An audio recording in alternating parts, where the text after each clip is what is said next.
മലപ്പുറം മങ്കടയിൽ ഇടിമിന്നലേറ്റ് 4 കുട്ടികൾക്ക് ദാരുണാന്ത്യം സംഭവിച്ചിരിക്കുന്നു എന്നുള്ള വാർത്തയാണ് ഇപ്പോൾ വരുന്നത്. കടുക്കാസിറ്റി പന്തല്ലൂർ മലയിലെ വ്യൂ പോയിന്റിലെത്തിയ 6 വിദ്യാർത്ഥികൾക്കാണ് ഇടിമിന്നലേറ്റത്. വളരെയധികം വിഷമമുള്ള ഒരു വാർത്തയാണ് നമ്മളിപ്പോൾ കേട്ടത്.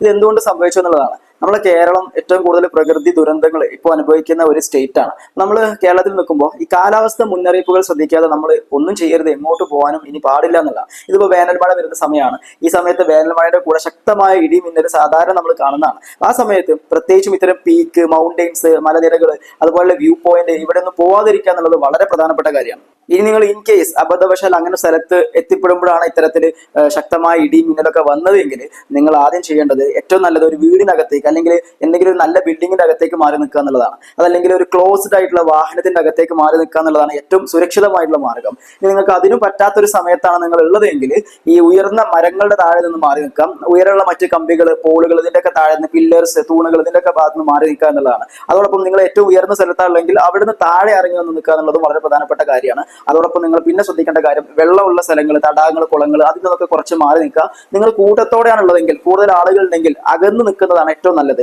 പിന്നീട് നിങ്ങൾ ചെയ്യേണ്ടത് ഒരു ക്രൗച്ച് പൊസിഷനിൽ നിൽക്കുക എന്നുള്ളതാണ്. ഈ കാണുന്ന പോലെയുള്ള ഒരു പൊസിഷനിൽ നിൽക്കുക എന്നുള്ളതാണ്. കാരണം നമ്മൾ ആ ഭാഗത്തുള്ള ഏറ്റവും ഉയരം കുറഞ്ഞ വസ്തു നമ്മളായിരിക്കുക എന്നുള്ളത് പ്രധാനപ്പെട്ടതാണ്. പക്ഷേ നിലത്ത് കിടക്കാൻ ശ്രമിക്കരുത്, അത് അപകടമാണ്. ഇനി നിങ്ങളുടെ കയ്യിൽ എന്തെങ്കിലും ടൂൾസോ മറ്റോ ഉണ്ടെങ്കിൽ, ഇപ്പൊ എന്തെങ്കിലും കൃഷി ചെയ്യുന്ന സമയത്തോ മറ്റോ ഇരുമ്പിന്റെ എന്തെങ്കിലും കൈക്കോട്ടോ മറ്റോ ഉണ്ടെങ്കിൽ അതെല്ലാം നിങ്ങൾ മാറ്റി വെക്കുക എന്നുള്ളതാണ്. ഇനി നിങ്ങൾ വീടിനകത്താണെങ്കിൽ 100% സുരക്ഷിതരാണെന്നൊന്നും അർത്ഥമില്ല. 30 മുതൽ 33% വരെ അപകടങ്ങൾ വീടിനകത്ത് വെച്ചിട്ടും സംഭവിക്കാറുണ്ട്. അപ്പൊ വീടിനകത്ത് ഇടിമിന്നൽ ഏൽക്കാതിരിക്കാൻ ഈ കാര്യങ്ങൾ പ്രത്യേകം ശ്രദ്ധിക്കുക. ഒന്നാമത്തെ കാര്യം, ഇടിമിന്നൽ വരുന്ന സമയത്ത് നിങ്ങൾ പോയി കുളിക്കാതിരിക്കുക എന്നുള്ളതാണ്. കാരണം വീടിന്റെ പ്ലംബിങ്ങിലൂടെ, ആ വെള്ളത്തിലൂടെയൊക്കെ ഇടിമിന്നൽ സഞ്ചരിക്കാനാവുന്നതാണ്. വീടിന്റെ പ്ലംബിങ് ഇരുമ്പ് കൊണ്ടാണെങ്കിൽ അപകടം കൂടും. അതുകൊണ്ട് പാത്രം കഴുകുന്നതും പ്ലംബിങ്ങുമായിട്ട് കോൺടാക്ട് വരുന്ന കാര്യങ്ങൾ ആ സമയത്ത് നമ്മൾ ഒഴിവാക്കുക. അതോടൊപ്പം തന്നെ വയറിങ്ങും, ഇപ്പോൾ നമ്മൾ കോഡഡ് ആയിട്ടുള്ള നമ്മളെ ഇലക്ട്രോണിക് ഡിവൈസുകൾ, വയേർഡ് ഇലക്ട്രോണിക് ഡിവൈസുകൾ, ഫോണുകൾ, അല്ലെങ്കിൽ റിസീവറുകളുള്ള റേഡിയോ, മറ്റ് ടെലിവിഷൻസ്, ഇത്തരം കാര്യങ്ങളൊക്കെ ഉപയോഗിക്കുന്നത് ആ സമയത്ത് ഒഴിവാക്കുന്നതായിരിക്കും നല്ലത്.